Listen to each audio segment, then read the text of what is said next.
We're in Studio 2, Old Granada Studios in Manchester. Stood with our public exhibition here that's launched the St John's development. I don't think there are many developments in the UK or internationally that are a private development that is based around culture.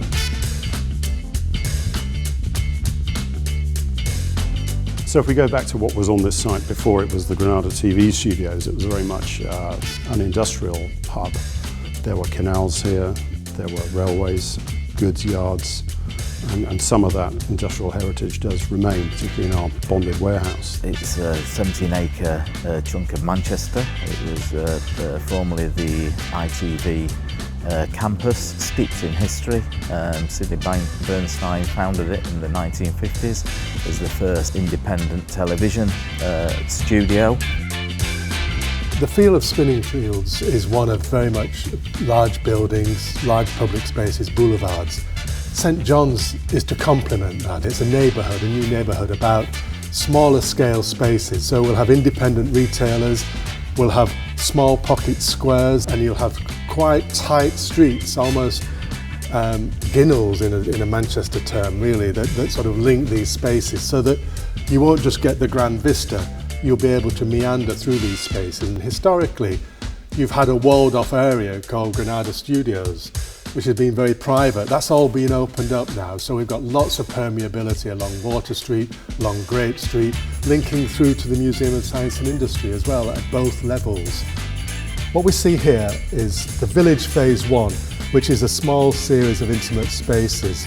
We've got the bonded warehouse and we've got the Granada headquarters buildings and the studios.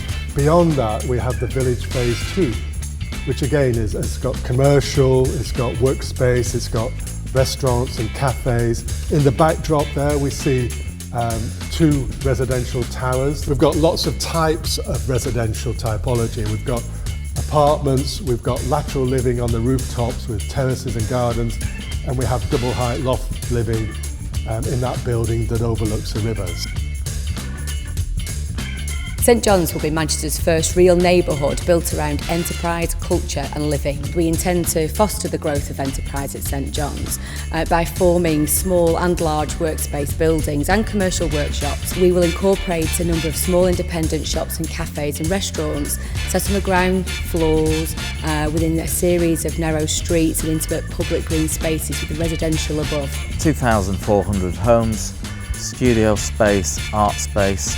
Our whole vision and philosophy is that it should plug into the rest of the city. Well, I think we're going to let it evolve over time. A huge arts cultural building, hopefully going to be the home of Manchester International Festival. And it's about reflecting the history that kind of seeps out of the grounds here. Absolutely celebrating that cultural past.